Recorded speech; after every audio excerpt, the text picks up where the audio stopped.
Dalam perayaan malam Natal di malam hari ini, kita akan renungkan firman Tuhan berdasarkan bacaan kita dari Yesaya pasal 9 ayat 1 sampai 6. Kata damai kita garis bawahi.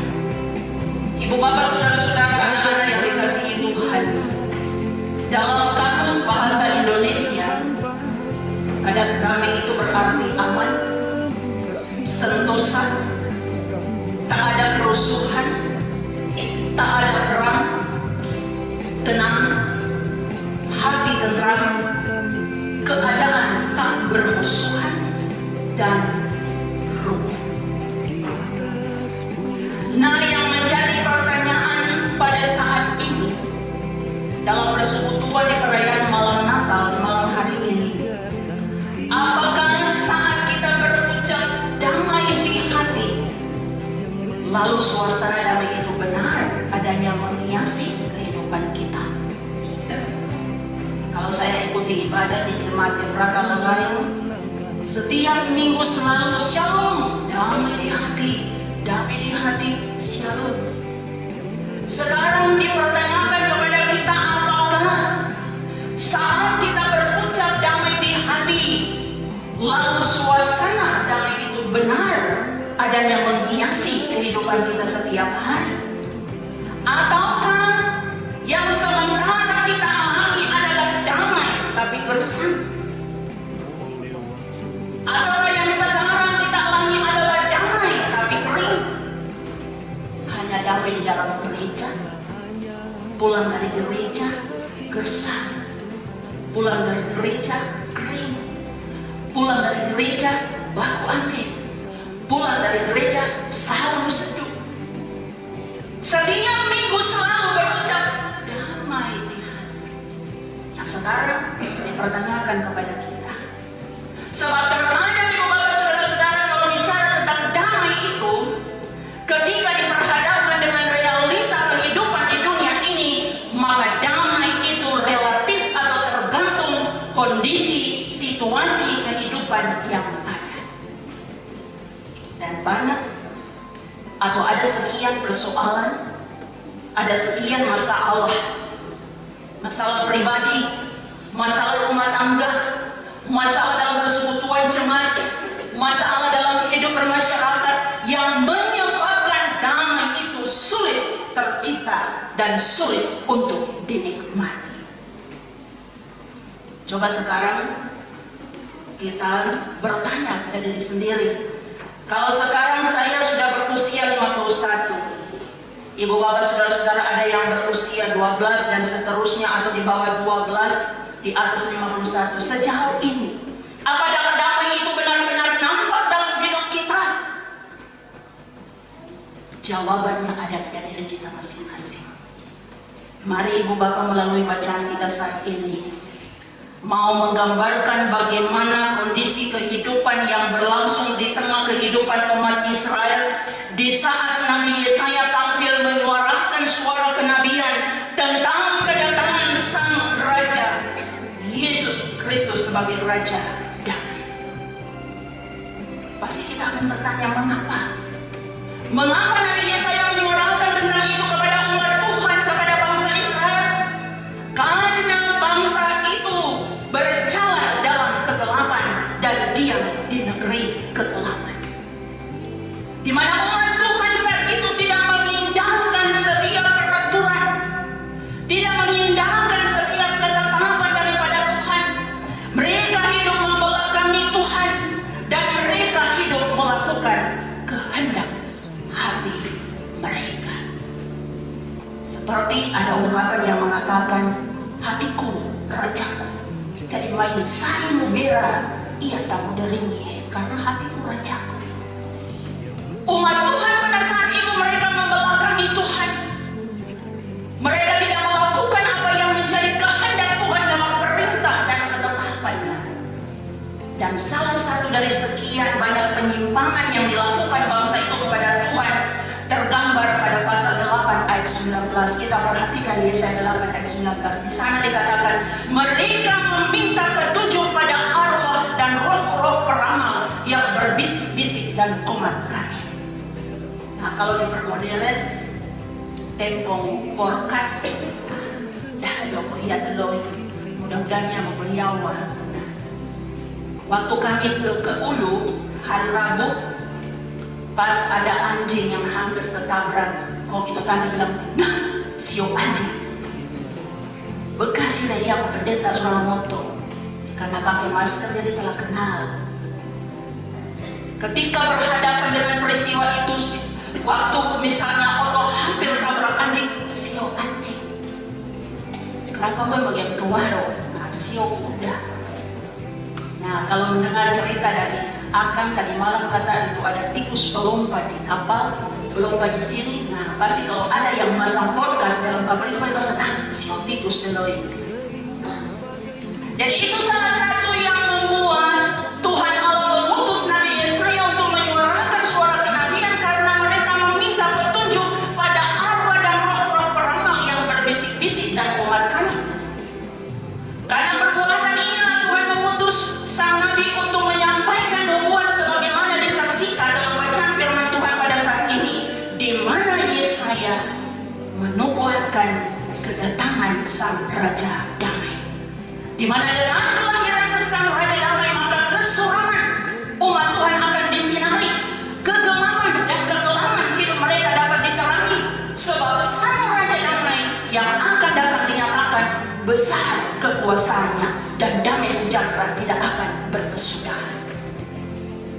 Jadi sesungguhnya ibu bapak saudara-saudara, menurut firman Tuhan, damai itu sendiri dalam perbuatan Yesaya tidak akan pernah berakhir, dan damai itu ada terus menerus dalam keadaan situasi apapun. Sekarang yang pasti saya, ibu bapak saudara, ingin atau rindu hidup damai. Amin.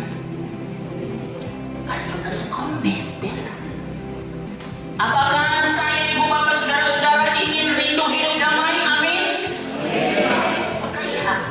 Sebagai orang tua kita rindu. Sebagai orang tua kita ingin berdamai dengan anak cucu. Sebagai anak cucu rindu ingin berdamai dengan orang tua. Pasti itu ada dalam hati. Sebagai suami rindu berdamai dengan istri setiap hari. Sebagai orang percaya, kita rindu ingin hidup damai dengan tetangga, dalam hidup berjemaat, dalam hidup bermasyarakat. Yang pasti kita semua rindu ingin berdamai antara satu dengan yang lain. Sekarang coba kita ingat, di saat kita menyapa seseorang dengan ucapan shalom di setiap hari Minggu, disambut dengan damai di hati. Boleh mau tahu Bapak Ketua seberapa tahun jemaat ini menyapa seperti itu? Dari tahun berapa? 2 tahun lah. Bayangkan 2 tahun ibu bapak saling menyapa shalom, damai di hati, damai di hati, shalom. Apakah itu diberlakukan? Apakah damai itu benar-benar nampak dalam kehidupan kita? Dan kenapa sampai sekarang ini masih ada permusuhan? Biar sedang biar. Mengapa?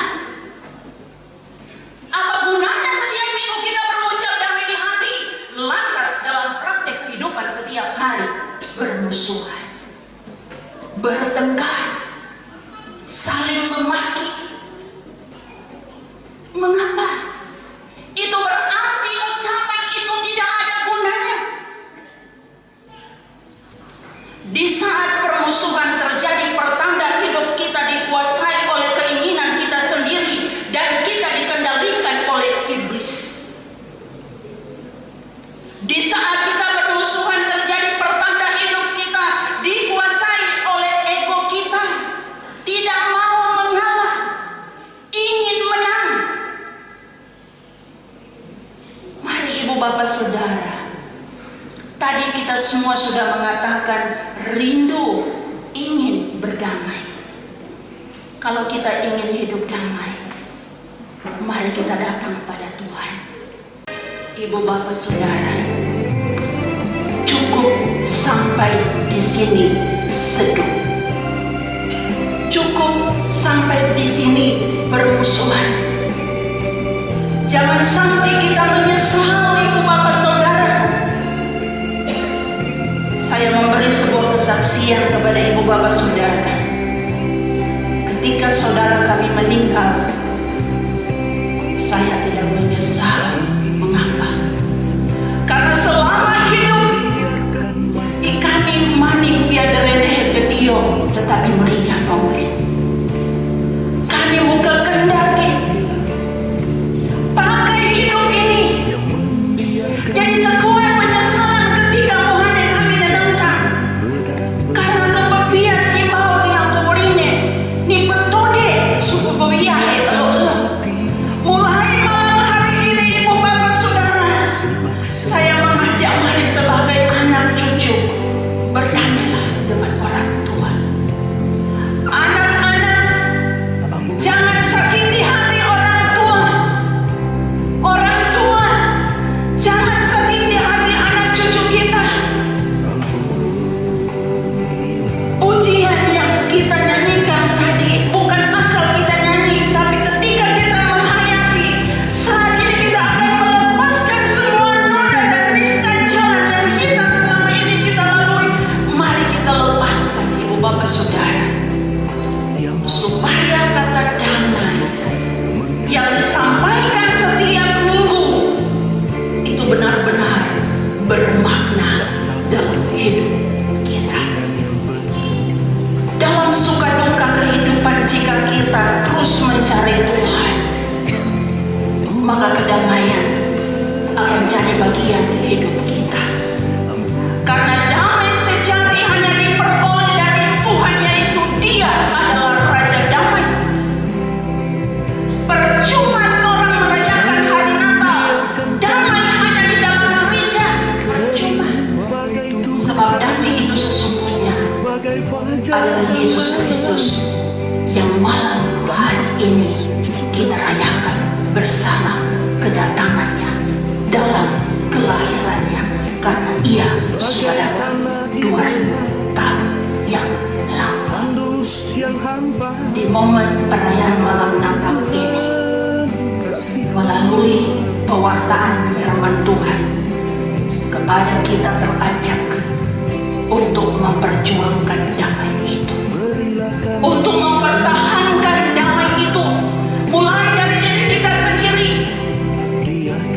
damai dalam keluarga kita, damai dalam hidup persekutuan jemaat, damai dengan semua orang yang berjumpa dengan kita. Jangan seperti cerita ini. Saya pernah mengurus anggota jemaat untuk berdamai. Nah, beda cerita. Habis urus, pegang tangan, baku cium orang, pegang tangan. Kalau salah seorang bilang begini, Ibu Pendeta, sombang, datang tangan, kodam merah. Itu sama dengan berucap damai di hati, tidak memperhatikan. Maka dari itu ibu bapak saudara-saudara, agar supaya ucapan damai di hati benar-benar bukan hanya sampai di ucapan, tapi harus benar-benar nampak dalam pikiran, ucapan, perilaku kita. Undanglah Tuhan, undanglah Sang Raja Damai untuk mendiami hati kita, pikiran kita, sehingga ucapan, tindakan kita benar-benar menunjukkan damai di antara hidup satu dengan